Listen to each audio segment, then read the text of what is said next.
Welcome. We're live with the Gamblers World Sports Betting Network. Are you sure? Are you sure, Ross? Is that where we're at today? Yeah. So a little bit slow out of the gate today. Anyway, it's Winner's Circle Sports Betting Network.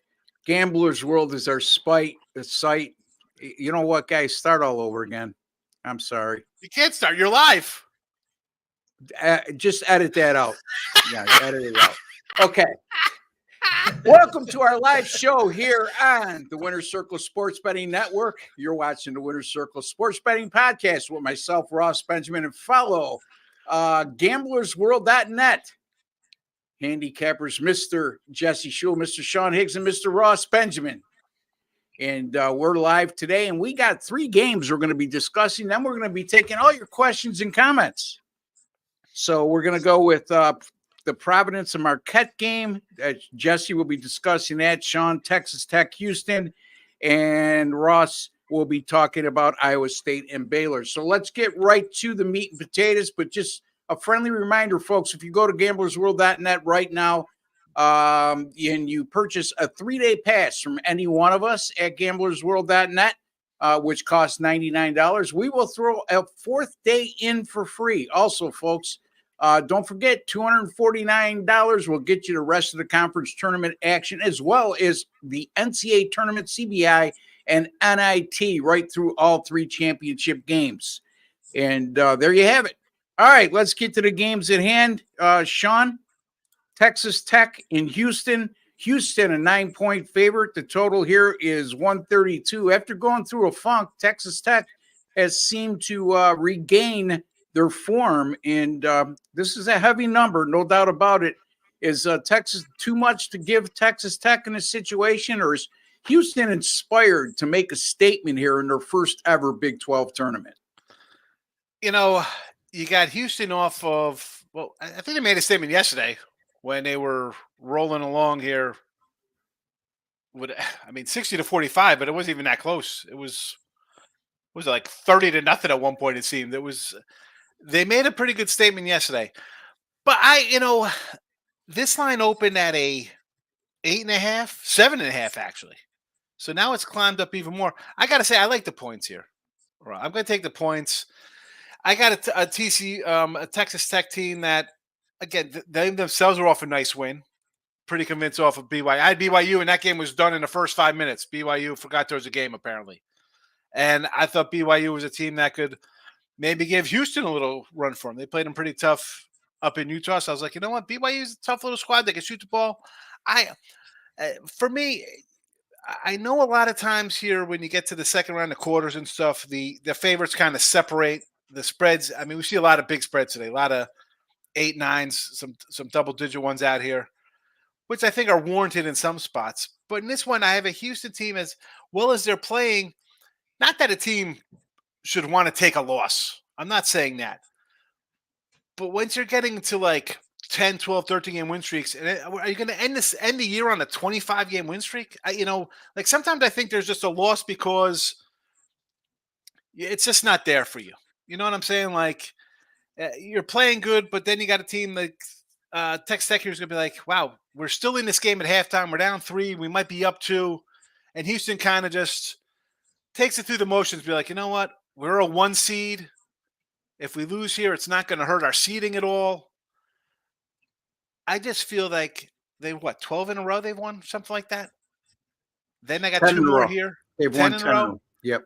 2 more is 12, 18 in a row to end the year. That's a tough one to go through. Like, I look at it that way. Like, most teams coming in to win the tournament are going to be on a 6 or 7 game win streak because they win their conference. But when I look at a huge number like that, I don't know. I think this is a spot where they're not due for a loss, but maybe they just take a loss because it's just a game that's tight, and then they kind of sail a little bit, and then the underdog comes through. It's a lot of points. I'm going to take it. I mean, I know it doesn't look good because the line's been going up, but I have to take the points. I have to. I just think Houston, and I always say, right, Jesse, it's like hoping for a loss and due for a loss isn't something I see. But in this one, it's just too many. I got to take them. I mean, I took them last night. It was a lower number. It was 8 yesterday, and now it's 9.5. Yeah, I mean, Sean, so our official pick here is Houston -9. No. I'm taking Tech. Tech and 9.5. Oh, you're taking Tech plus the 9. I'm Yeah, sorry. yeah. Over Houston. But I guess what I was trying to say with Houston, I was a little sidetracked there. And that seems to be a common theme today for whatever reason. This is a Houston team that's in their first Big 12 tournament. And I have a little bit of a scare here thinking that they're out to make a statement, but you're right. I think this is just too heavy a number to lay. And on the other side of the coin, you keep talking about Houston might be due for a loss. Houston might be due for a letdown, but they're laying 9, Sean. I mean, they can still win this game by 8 or less, and you still get the cover, and that's the main deal. But Jesse, what's your thoughts in this one?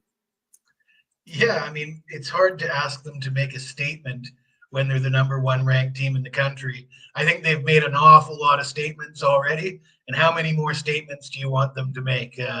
To me, the 9 is, like you guys say, a heavy number. I want to take the points.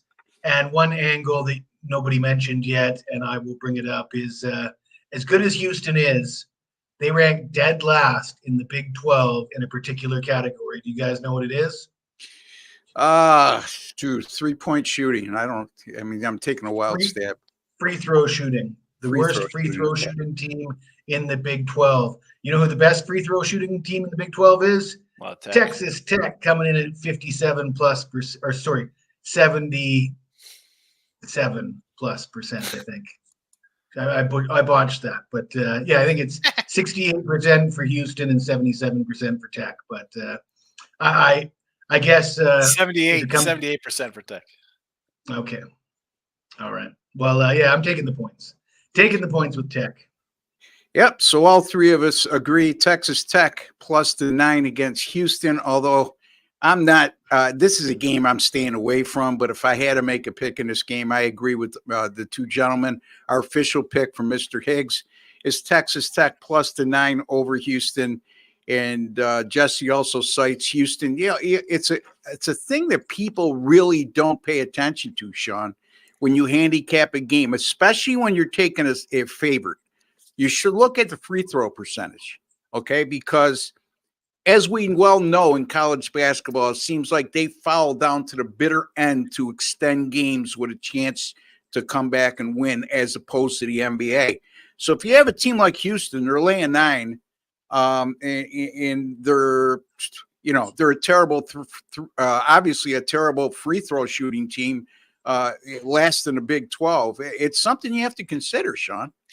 It's the first thing I look at when I'm losing a close game.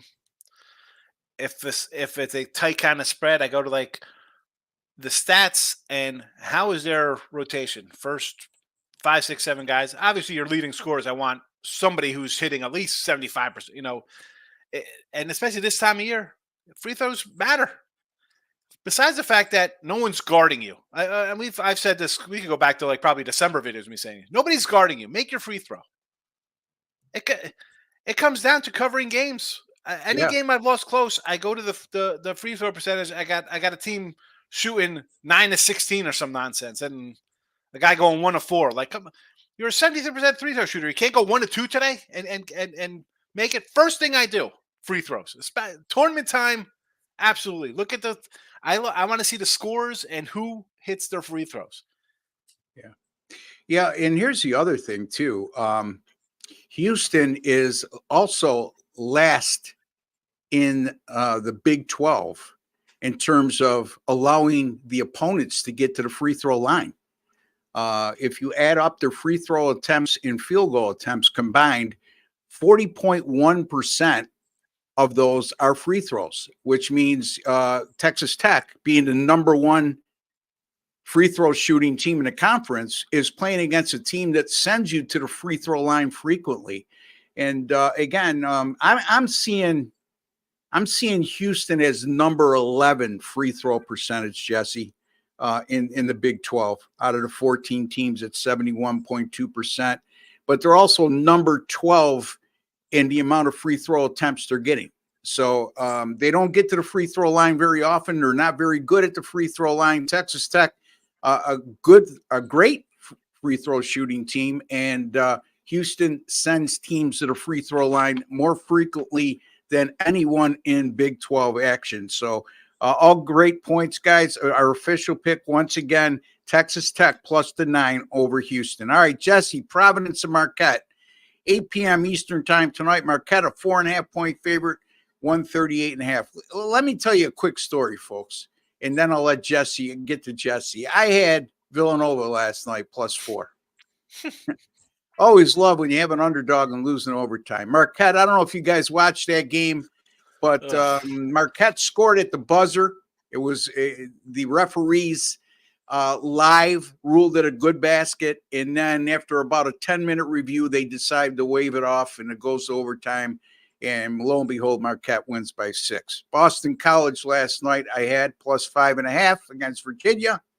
And not to cry the blues, but we all been through this, gentlemen. But I got to tell the story because I had a tough time sleeping last night. That's usually not the case. And Boston College, down by 2. In the last 20 seconds, they decide to hold the ball to the last shot, down 2. And lo and behold, a guy who was 4 for 11 from the field makes a 2-point off-balance shot contested beside the tie the game. And yes, Virginia wins by 6 in overtime as a 5.5-point favorite. Boy, oh boy. Anyway, it was a tough night, buddy. And Jesse, anyway, let's get back to your game. Providence, off an impressive performance yesterday against Creighton. It's not so much shocking that they beat Creighton as an underdog, but it's shocking in the manner in which they did so because they controlled that game pretty much throughout. Your take, Jesse? Yeah, I think we've said that Providence is a serious team. We've talked about that, and don't be surprised if they take down one of the big boys like they did last night. And they've got a chance to do it again tonight, and they really need this win. From a motivational standpoint, heavily in favor of Providence for me. I'm looking at this Marquette team coming off of an overtime win, which to me sets them up for a letdown spot. Marquette doesn't need to win this game to get into the NCAA tournament. Providence does. I'm going to go back to the Kansas-Cincinnati game where McCullough Jr. was probably could have played, but Bill Self held him back. Bill Self basically threw up the white flag in that game and said, "Hey, I want my guys healthy for the tournament. The last thing we want to do is play 4 games in 4 nights, trying to win a conference title with a banged up lineup." And then you got Marquette with Tyler Kolek out. They're hoping to get him back for the tournament. And the last thing they need is for somebody else to go down while they're, grinding away in these tough games, coming off overtime games. I think when whoever runs into UConn's probably not going to do well anyways. So to me, I'm not going to say that Marquette's going to throw in the towel or do what Kansas did. I'm just going to say they're sort of playing with house money. I think it's going to be very difficult for Marquette as a program, the players, the coaching staff, to bring the same level of intensity to this game as a Providence team that really needs it. And I'm going to take the points with Providence. Yeah, and it's all good points, Jesse. So Providence plus the 4.5 against Marquette. I don't know, Sean. My experience is when one of the higher seeds like Marquette gets dragged down to the wire, has to win in overtime the first time they appear in the tournament. Usually the second game they're much better.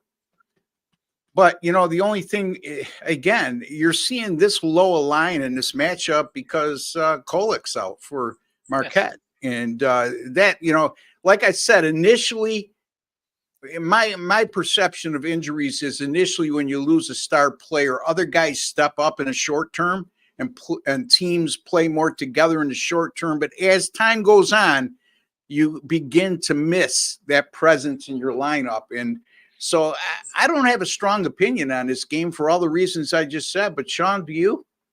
Yeah, I got Providence and much for what Jesse was talking about. Now, I had Villanova last night. Of course, yeah. As soon as they played that terrible game and nearly lost, I was like, you got to play them. they shouldn't have beaten DePaul. How are they even a 4-point dog here? So that was a tough one to swallow there because I also had a 20-1 ticket on them to win the Big East. But yeah, let's bring back a guy who's been out instead of sitting him another day for him to play back-to-back games in the semis and a championship game. For what? You're not winning. You're not overtaking UConn for the 1 seed in the East. You're not taking over. Who are you referring to, Sean? I'm talking about Marquette. Like they're not. Well, you're referring to what player? Kolick? Yeah. Yeah, he might be out for the year, buddy. Well, no, they said he was available to play in the tournament. They just sat him out last night. Okay. But why are you playing guy? You just had him out for a while. Why? You're not leapfrogging UConn for number 1 there, or Houston, or Purdue, and Arizona's going to run the Pac-12. So they're probably going to get the 4th one, or maybe North Carolina somehow gets it. What are you playing? Why would you risk? Get 100%. Yeah. And then Providence, okay, you might have a little, you thinking, oh, it's a letdown spot. They just beat a higher seed Creighton. No, these guys, they're a bubble team. They have to win. They're going all out here. First half Providence, full game Providence. What's Marquette have to prove? They're locked into wherever the seeds are. They're not moving up the seed board to a 2-line or something. That's not happening. Yeah, urgency and desperation certainly favors Providence in this matchup. So Jesse and Sean both like Marquette here, minus the 4.5. And no, we like Providence. Or Providence plus the 4.5. So there you have it. I'm not as sold as these two guys are. Again, it's a game I'm going to stay away from. So let's move on to my game, which is Iowa State and Baylor. And right now, Iowa State's a 1-point favorite. The total in this game is 135. Jesse, I know you like looking at totals, and you're an under player for the most part. Not all the time, but this opened at 132.5 and went to 135, and I'm not sure why. But again, the only thing I would say is, I've been professing right along that Baylor's a terrible defensive team, but it seems like the last 2 matchups or last 2 games they played, they've shown an improved defense.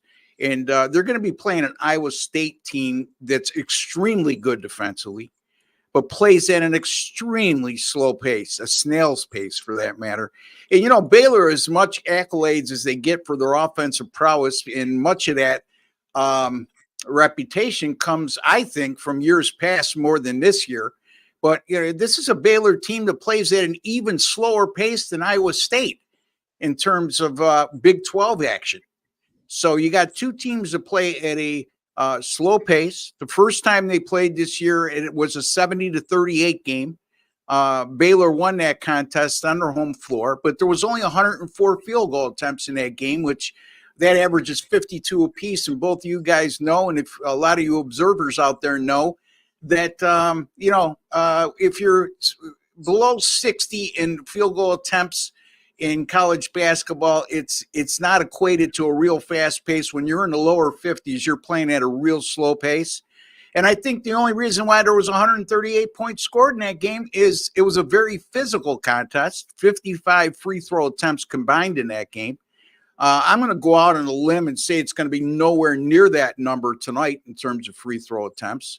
Iowa State has played 10-2 to the under in their last 12. They've gone under in 6 straight games. Their last 6 games, they've had an average total of 137.8, and they fell 10 points on average below their average total in the last 6, which equates to that 6-0 under. Don't forget, Iowa State, not only a good defensive team in the Big 12, but they're number 2 nationally in adjusted defense.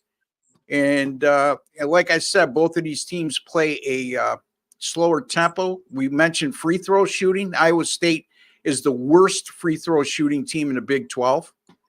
And Iowa State is also 8-1 to the under since the start of last year when facing teams like Baylor that shoot 48% or better on the season. I'm going to go Baylor, Iowa State, under 135. Jesse.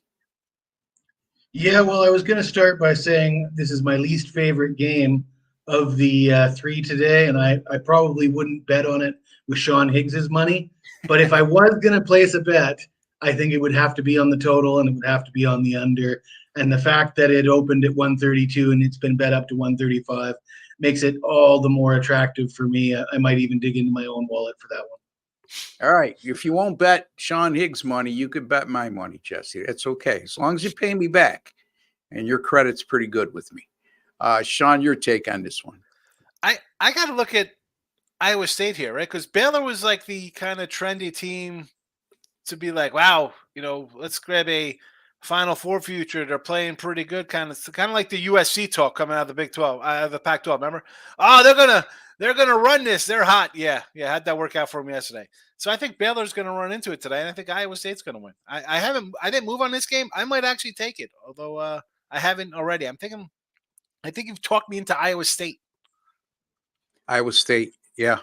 All right, so there you have it. Our picks, our official picks.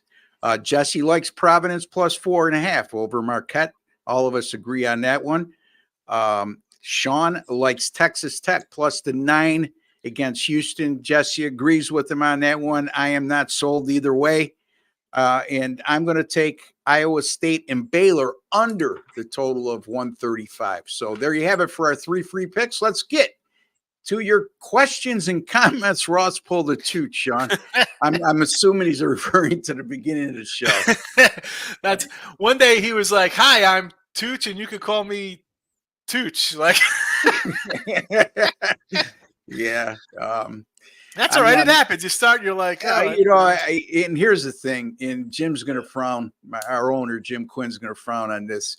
Been doing too many podcasts for multiple companies lately, and folks get a little crispy at this time of year, but I apologize for that opening to my owner and to my guys here on this, and to you guys out there. It happens on occasion. Ninja, where are you, buddy? I just saw you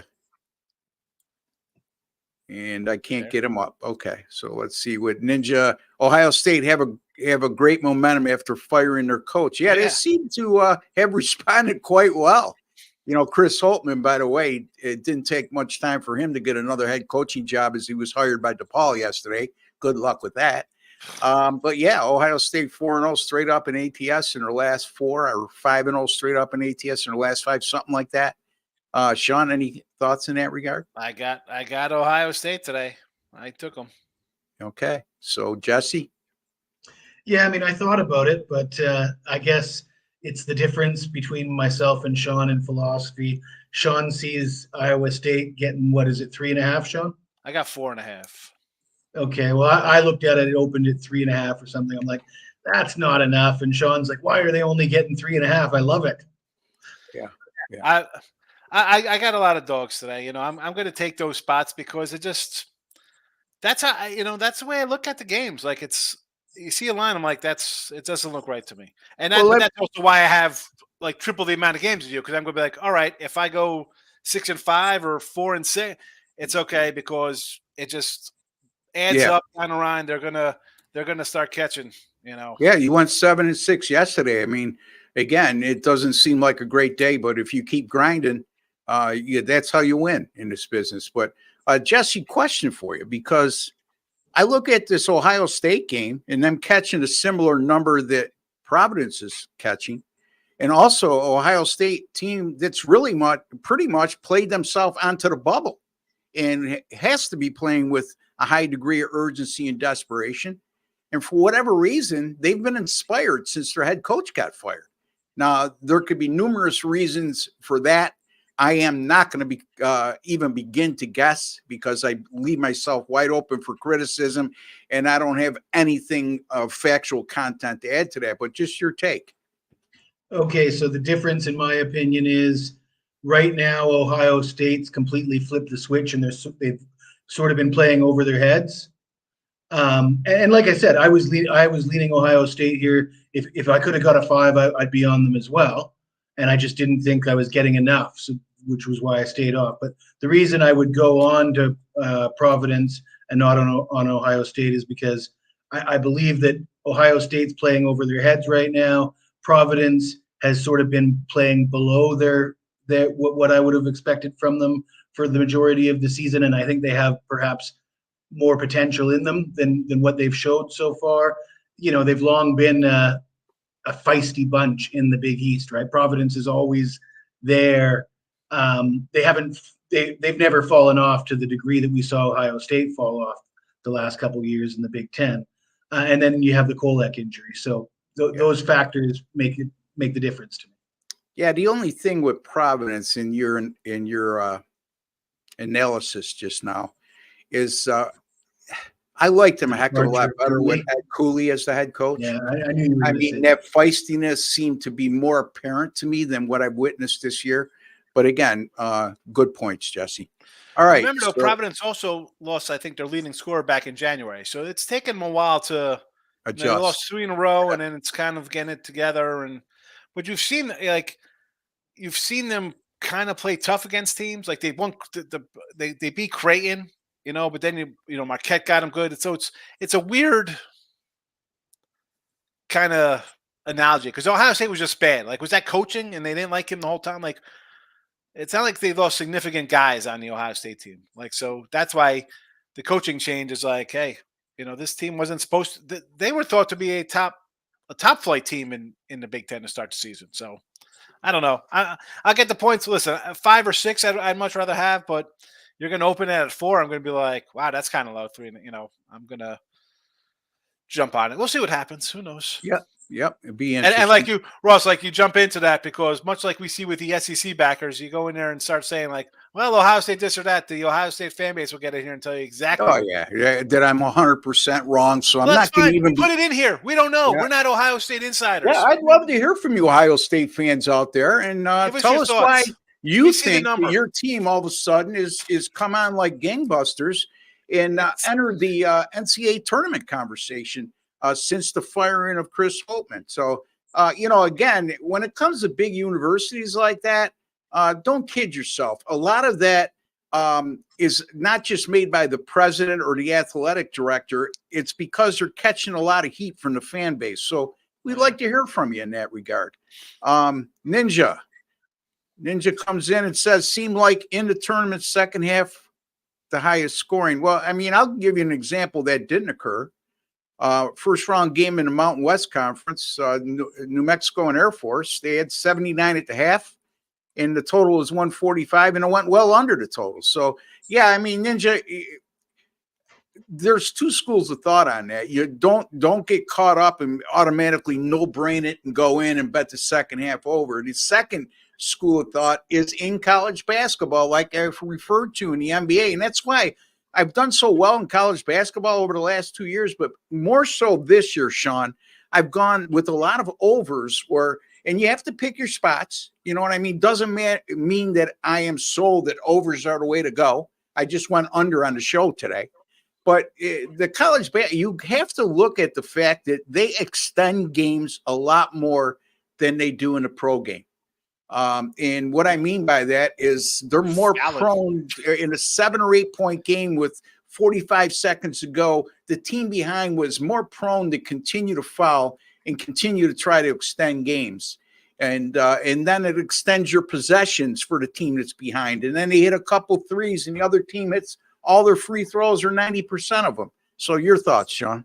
I'm looking at all yesterday's games. I'm trying to go through to see if just looking at the first half, the second half, difference. And there's some like Richmond, 46 in the first half and 81 in the second.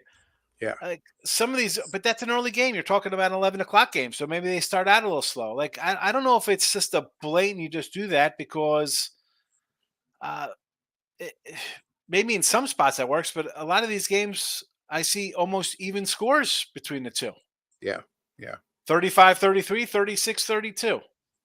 I mean, 45-40, well, 46-32 is actually lower in the second half, the St. John's game, but 47-26, 40-30, 46-27, 35-27, so 10 points less in the second. So, yeah, depending on the game you have, it might look great. If you have TCU and you got 15 points in the first half, you think they can't be worse in the first half. So I think it's a spot where you look at how a team plays in the first half and somebody has a clunker where they score 25 or less. Yeah, you take that second half over because there'll be a bunch of points scored. Especially if they're if they're usually a high-scoring team. That's the other thing to look at. I mean, if Air Force scores 24 in the second half, I'm not dependent on them to score 50 in the second half. Like, I'm just looking real fast. TCU had 15 points in the first half, 30 in the second. USC had 16 points in the first half, 33 in the second. So they doubled their output on lower scores like that. So that's the kind of thing you want to jump on. Sure. Bonaventure, 22 and then 36 in the second and 17 in overtime. Sean, I got some homework for you if you want to pull up just your odds board. There's another way to do this, and I think it'll shine some light on the subject. If you just look at all the totals for the upcoming games for today's games, you'll see when a total's 140, the first half total isn't 70. The first half total is going to be like 66 or 64 and a half or 65 and a half. So you can see already the bookmakers are telling you that the expected point production is going to be something like 10 to 15% less in the first half than it is going to be in the second half. That's baked into the lines. I'm sure you'll see that if you pull up your odds board and look at overall totals and then first half numbers. Yeah. No, yeah. All right, good points, guys. Yeah. Let's get to our next. It comes from Les Myers. Good morning, gents. Thoughts on Wazoo plus 2.5 against the Buffs? Yeah, I think Washington State's a lot better than people give them credit for. I also think that people forget Colorado was a top 25 team early on this year. They sustained some injuries, and they're on a 7-game win streak right now. That's a real good game. And one I'm not sure I am going to touch, but Jesse, any thoughts there? Again, this Pac-12 gives me a bad taste in my mouth, and these are two teams. Which one do you want to step in front of? Because I don't want to step in front of either. Yeah, I agree.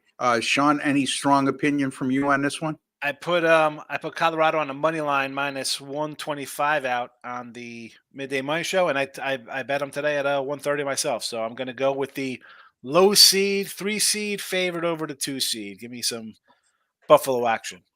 All right, there you have it. Colorado. I like Colorado State on the money line too as well. So give me the Colorado doubleheader to ease the pain of Russell Wilson leaving the Broncos. All right, so Pound It. Pound It, I watched this game to its entirety because St. Bonaventure is a popular team here in Western New York, and I've followed them since I've been a kid along with Syracuse. And they won yesterday because of free throws, and you're 100% correct. They went 24 out of 28 from the free throw line. Their point guard, Banks, went 14 for 14. And, yeah, Loyola choked. I mean, they couldn't put the ball in the ocean down the final stretch of the game. I can tell you this.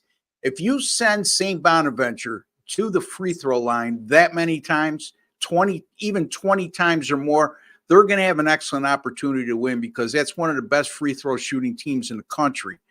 I thought Loyola Chicago was the better team for probably 32 minutes in that game. The final 8 minutes, it's not like St. Bonaventure was an offensive juggernaut down the stretch. They kept sending them to the line with their pressure defense, and they were knocking down free throws. And give St. Bonaventure credit. They blocked a lot of shots, and they played terrific defense. But they were also pounded, before you get carried away, how many offensive rebounds did Loyola have in that game? I want to say over 20. And I don't 20 think offensive rebounds. How many? 20 for Loshai.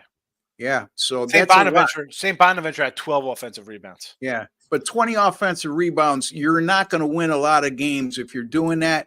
There's two ways to look at that. That's a concern. And number two, you're holding the team to a very low shooting percentage for them to get 20 offensive rebounds. But anyway, Sean, you want to comment further on the bodies? Well, I mean, Loshai should have won because you out rebounded them on the offensive glass 20-12. I mean, defensively they had you few, but listen, 6 of 23 from 3 and 18 of 27, 67%. There's your game right there. Yeah. You know, because you can't complain about they shot the ball 31 free throws. You had 27. Yeah. It comes down to making a free throw. Because you both shot like garbage, 37% and 33%. Both. Yeah, I mean, St. Bonaventure is normally a good 3-point shooting team. Along with shot 4 of 18, 22%, and Loshai was 6 of 23. When you hold them to 4 of 18, you got to beat them. You know, I mean, what happened? What they were up the whole game, and I thought I had marked it down as a winner, and I'm like, what happened here? How am I in overtime? Sean, they couldn't put the ball in the ocean, and they were very effective if you watch that game, playing pressure defense and extending. St. Bonaventure, it seemed like they were starting their offense around mid-court in their half-court offense every time, and they weren't able to penetrate, and they were doubling the ball and doing a great job, and they continued to play that way with a sizable lead down the stretch. And when you play that type of defense, agree or not, folks, the bottom line is when you play that type of defense like Houston does. I mean, Houston fouls a lot because they play pressure defense. Alabama, same thing. They foul a lot because they play pressure defense. My point being is, okay, the pressure defense got you to that 12-point lead. Now let them earn it from here. Okay. Now, if they make a couple threes in a row and they cut the deficit, you go back to that. But just to stay with that and continue a parade to the free throw line for St. Bonaventure, that ultimately cost them the game, Sean, in my opinion. Yeah. You know, so Jesse, anything on that? Yeah, I guess I'm sorry, I was falling asleep there. But yeah, I guess we're gonna see some interesting team advance from the Atlantic 10 this year. What is it, Bonnie's and Duquesne? Yeah, Duquesne beat Dayton. Yeah, and one of those teams is going to be in the NCAA tournament. Richmond lost. The number 1 seed lost yesterday. VCU. Who's that stealing a spot from? That is a spot stealer. Yeah, because Dayton's in. There's no two ways about it. And hopefully the viewers out there aren't falling asleep like Jesse. So let's get to the next question. All right. Hey, fellas, great show today. Talk to me about UConn and St. John. St. John's undefeated since Pitino made those controversial comments. Are they for real, or will UConn blow them out by 20? Sometimes you need to do something, go out on a limb like Pitino did, where he left himself open for criticism by criticizing his own players. You could A, lose your team, or B, inspire them. And that obviously inspired them. And I think a guy like Pitino gets away with those type of comments as opposed to a guy who's a first or second year head coach. But anyway, Jesse, so you're still awake with this, buddy? I'm with you. I guess to his point about the St. John's going on a run after the comments, but I mean, they haven't been beating number 1, number 2 ranked teams in the country like UConn, and so it's a step up from whatever success they've been having hasn't come against these type of teams. I compare this to the Texas Tech Houston game. The line's quite similar, and we both, or all three of us, seem to lean towards, or I guess Ross was sitting that one out. But me and Sean are taking the 9 with Tech, but there's some reasons to like Tech. Tech has some concrete advantages. You got the revenge spot. I don't see any concrete advantages for St. John's here. I mean, I think it's a matter of if UConn wants to whoop them, they'll whoop them. If they don't whoop them, it's because they didn't feel like whooping them today. Yeah, well, some would say the advantage for St. John's is they're playing at Madison Square Garden, which is virtually a home game. And I would counter that by saying, Sean, that UConn, their campus isn't far away from New York City, and they travel well, especially when they're in driving distance like they will be in this matchup. You could speak to that much more than I could, being don't they have a nickname for it, for the Madison Square Garden being Stores North or something? I mean, something long, yeah. They're going to travel here. It's what, an hour drive? I mean, This isn't new to them. They play the tournament here every year.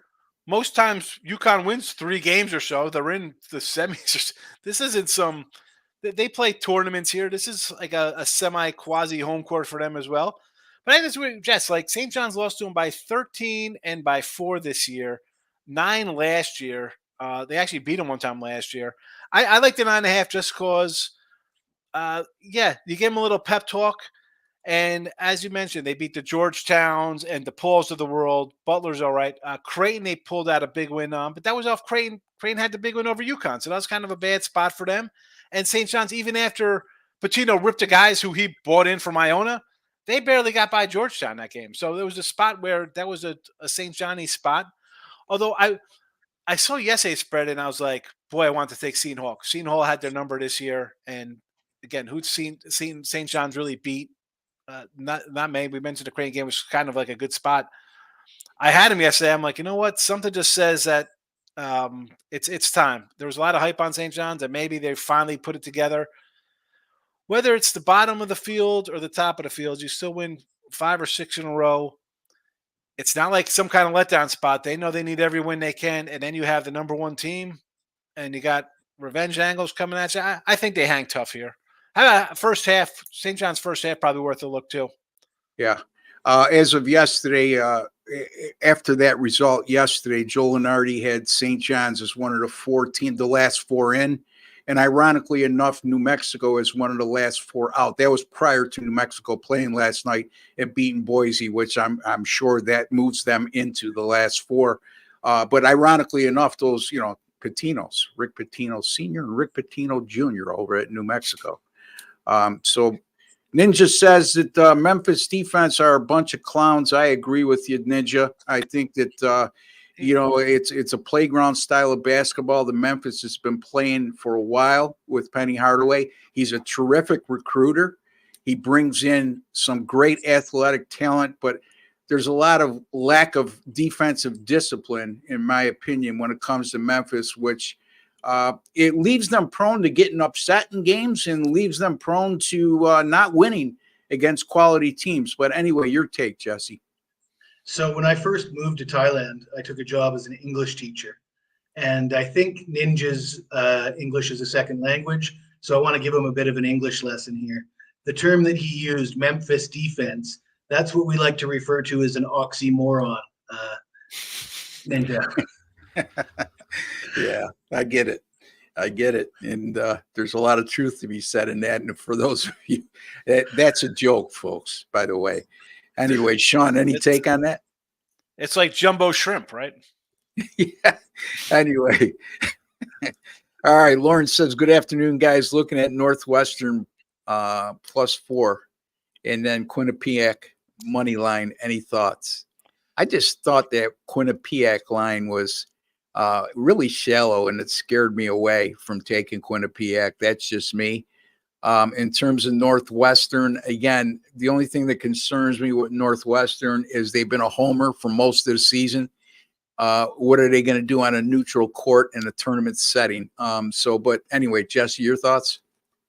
Northwestern's got some injury concerns too. They've got their guard, who's their best 3-point shooter, their best free throw shooter, and they've struggled since they lost him, Ty Berry. And then Nicholson, I believe, is the starting center, leads the team in blocks. I think he's out as well. So a couple key players, and you're facing a Wisconsin, like you said, most of their wins have come at home, and now they're playing Wisconsin, which, I heard Sean say Wisconsin, they had that 3-7 stretch, but I closely examined that 3-7 stretch. Those were some tough games. I mean, you look at those games, and it's like, you can't blame them for losing at Purdue, and they had overtime losses in there too.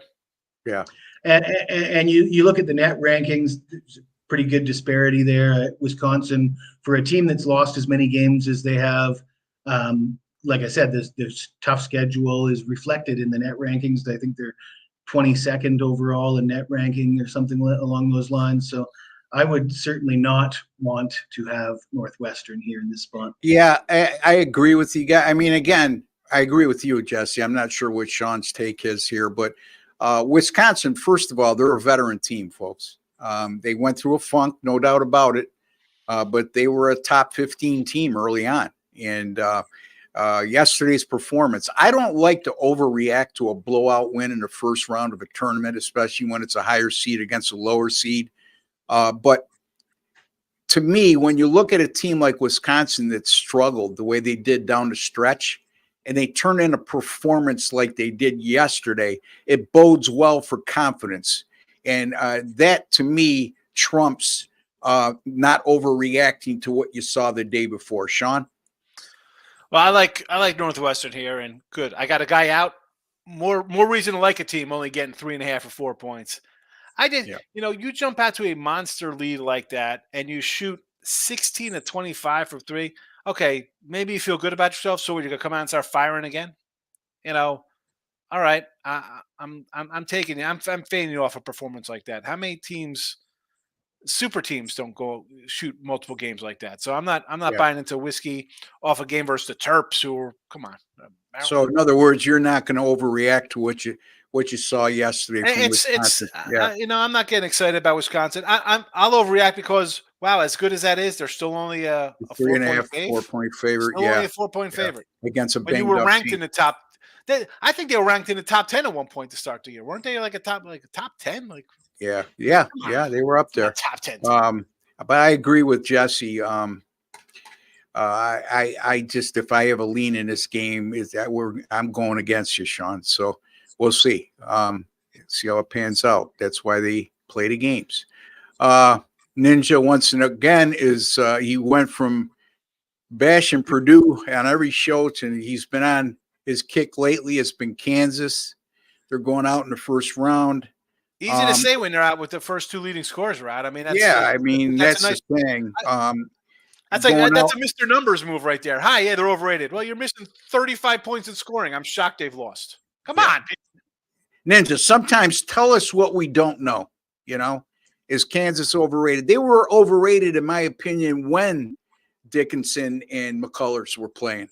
But to go out on a limb and say they're getting knocked out in the first round is a stretch. If those two guys are back, let me rephrase that. Now, we've seen Kansas go down early in tournaments before. But again, I wouldn't overreact to what you saw against Cincinnati the other night for obvious reasons. All right. Good job, guys. Thanks, Mo. We appreciate you, man. Hey, fellas, great show today. All right. We already covered that one. And we already covered Lauren. Here's Pound It. The refs are controlling the Purdue game. This is a terrible, almost every possession of foul. Okay. I'm not watching that along with you, but Pound It, you've been very intuitive and very sharp with your comments on the show. So I'm going to take your word for it. The 5-point game right now? Yeah. UConn minus 9.5 is what Player Prop King is saying. We'll see what happens there. Ninja, I hope Purdue loses today. There he goes back to his old team he was picking on. Duquesne is my pick against St. Bonnie. Well, if I recall, did Duquesne sweep St. Bonnie this year? I know they won in Olean. This is a 21 or 22 win team, Duquesne. Duquesne swept them 75, 69, 55, 54. They swept them, right, Sean? Yes. Yeah. So I just for that reason alone that they swept them, I'd be careful. Is there a early line on that game right now, Sean? Duquesne 1.5. Yeah. I'm looking at Duquesne here. I got Bonnies off of 2 1-point wins. Yeah. And look at what the Bonnies did before that. I mean, they lose to GW. Yeah, they lose to LaSalle. Here's the thing I was going to touch upon, and I overlooked it when I was talking about the Bonnies. Trust me when I tell you, folks, this is one of the most inconsistent teams in the A-10, if not of all college basketball this year. They got 5 seniors that start, but all of them are transfers, except for one, the point guard. And it's taken time for them to gel in that regard. But now, we're getting into March, and to me, they still haven't gelled completely yet. They did not shoot up to par from the 3-point line and still won yesterday. They're not going to get to the free throw line 27 times again against Duquesne. I'm going to go out on a limb and say that. So they're going to have to knock down some shots. And I would say if the line is 1.5, my early lean would be on the Bonnies. Since they were swept during the regular season, and we're looking at 1.5 on a neutral court. So again, Jesse, any thoughts in that regard? No thoughts. Haven't been paying too close of attention to the Bonnies or Duquesne this season, so gonna sit this one out. All right. I've got more thoughts on the next question, Ross. I was focused on that. Hey, Scott. Good to Can see South Carolina cover plus 7.5? I can't comment on this because I have a premium pick on this game at gamblersworld.net right now. By the way, folks, we guarantee all our picks, single game, multi-game, daily packages, as well as subscription plans of 30 days or fewer. including our 249 March Madness package. If you don't win, you don't make a profit. Then we will credit back your account the exact amount of purchase price. Go ahead, Jesse, since you were chomping at the bit on this one, and we want to keep you awake. By the way, Jesse's in Thailand, and it's around 3 o'clock in the morning there, so you got to give him a pass. Go ahead, Jesse. So can South Carolina cover 7.5? First, I think you could have got 8.5 if you were shopping around. And yeah, the question to me sounds a lot like, does a bear poop in the woods? I mean, they're 26-6. They've won a lot of big games against a lot of good teams, and they continue to get no respect. This isn't a home game for Auburn. I guess the question to me should be, can Auburn cover? Because they're the team that's asked to do something here. South Carolina, their resume speaks for itself. I think this line is inflated.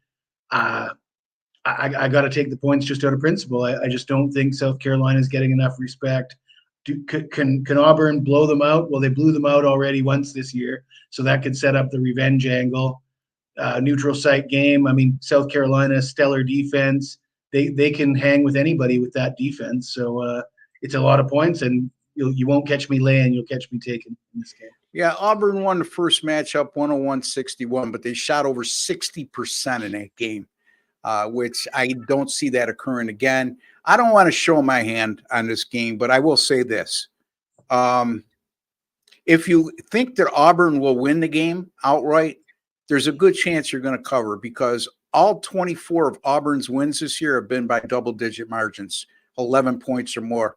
Otherwise, I either see a South Carolina upset or an Auburn cover here, nothing in between, but that's me. Anyway, Sean, go ahead. Yeah, I was torn on this because you lose by 40, you think you're going to come out and play better. But 7.5, it's like, are they begging you to take Carolina? Yeah.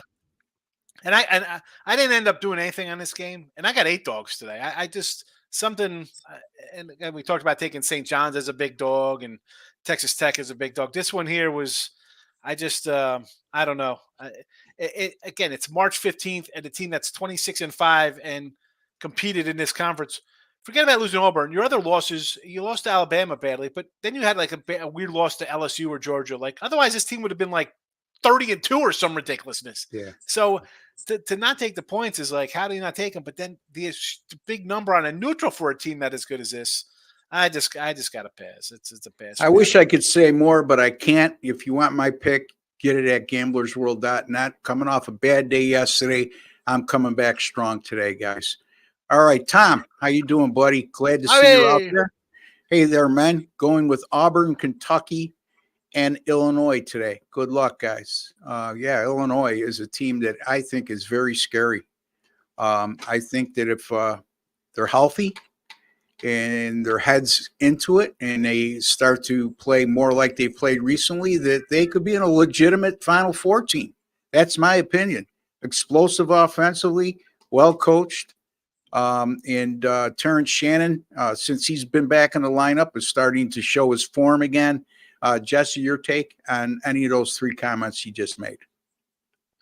Yeah, I don't like the Auburn. I do like the I like the Illinois, and I like Kentucky as well. So I like 2 of his 3 picks there. Yeah, Kentucky's another team to keep an eye on, folks, when it comes to tournament time. Got a tournament-tested coach, obviously, that's won national championships, young talent, and if they play the type of defense they've played sporadically down the stretch, and they can carry that over to the tournament, they certainly have enough offensive prowess to beat anybody in the country on any given day. Sean? Well, we talked about the Auburn one, so I'm up in the air. I like Kentucky today, and I'm opposite. I like the Ohio State University Buckeyes. All right, versus Illinois. Any thoughts on UK tonight? I think they're going to crush. Yes. Well, Jesse already gave you that thoughts, and Sean did as well. So there you have it. But thank you, old brother. We appreciate you, man. I'm also on St. John's and Carolina. All right. Can't go wrong with 2 dogs. There you have it, Lauren. Did he call Purdue who? Purdue. Yeah. Purdue. Yeah. It's he may have, who knows, Ninja, when he's down on Leg team. Show. I love Leg Show. Where's Leg Show been? Leg Show's been in Sam he Houston pops in did some sometimes. separation up 10. Sam Houston's been really good down the stretch. So those aren't my legs, by the way, everybody. That's not me. I'm not in Leg Show magazine unless they have big chubby legs. Sean, you know what that Leg Show picture reminds me of? What's the that? Christmas Story and the lamp. The lamp? Yeah. Fragile? Fragile. Yeah, it looks like one of my ex-girlfriends from behind, actually. Whoa. Anyway. Whoa, hey. It's a family leave show. that alone. X, I said. X. What's, her legs look similar, Sean. I'm not even a leg guy. Well, I'm more of a front kind of top kind of guy, lover. Just I'm more of the other side kind of guy. But anyway, all right. So there you have it, folks. Don't forget, if you have any more questions or comments, get in right now because we're winding. No, they're not. Are they really Leg Show? Those are Honey's legs. Okay, well, I'll tell you off air who that is. How's that? We have similar tastes, Leg Show magazine. He comments a lot on our archive comments. So he's good. I've seen Leg Show for a couple of years, going back to doing videos and stuff. All right, so folks, don't forget $249 will get you March Madness package for any 10 of us over at gamblersworld.net. Also, through Selection Sunday, our 3-day passes for any one of us, including us three, $99. Usually get 3 days. We're going to throw in the 4th day free. Jesse Schule's been on fire. He's number one at the site. And Jesse, I want to send Jesse a cup of coffee, but I know he needs to sleep right now. And, he needs a glass of warm milk. Anyway, and always nice when one of the people on the show say I was falling asleep. It's like we're trying to entertain an audience and our own guys falling asleep. What a plug. Anyway, sorry about the beginning of the show, folks. It happens. And we'll be back on Monday. And at that time, we'll be covering all 4 regions of the NCAA tournament. It would be us 3 along with Doug Upstone. And we'll each be covering a region. We'll be giving you some potential first round upsets in each region and some sleeper picks in terms of who we think a team who at attractive odds may win a region or may advance to the Final Four, whatever way you want to phrase it as. All right. So if you have not subscribed to our YouTube channel, please take a second to do so. There's a black subscribe button right underneath. Just click on that. It's absolutely free. And if you're on your PC, just click on that WC logo you see in the bottom right-hand corner. It will serve the same purpose. And for those of you new and for those of you who have already subscribed, take a second to go into your YouTube settings. Click on that alert notification bell if you haven't done already, and you'll be notified immediately upon any of our 5 weekly broadcasts going up right here on our channel. And again, Monday will be 1:30 p.m. Eastern time live. But don't forget, folks, if you can't make it at that time, all you need to do is go to our YouTube channel and you'll see all the archives there. But live shows, you actually have to click live on top, on the top left-hand corner, and that'll bring you to all the archives of our live show. Jesse, there's a like button right underneath. Are you energetic enough to tell them to do what to do with it? Smash that like button. All right. And Justin Sullivan, forget about it. There you have it. Smash that like button, folks. Just a small token of appreciation for the time, work, and effort we put into bringing you a quality podcast each and every day and to make you a smarter sports better today than you were yesterday. I'd like to wish each and every one of you a great weekend. Let's make a lot of money. And don't forget, our Monday live show will be covering the NCAA tournament, all 4 regions, and giving you a lot of picks. So you want to stay tuned for that, 1:30 p.m. Eastern time on Monday. Until the next time, for Jesse Schule, Sean Higgs, and Ross Benjamin, take care and God bless, folks.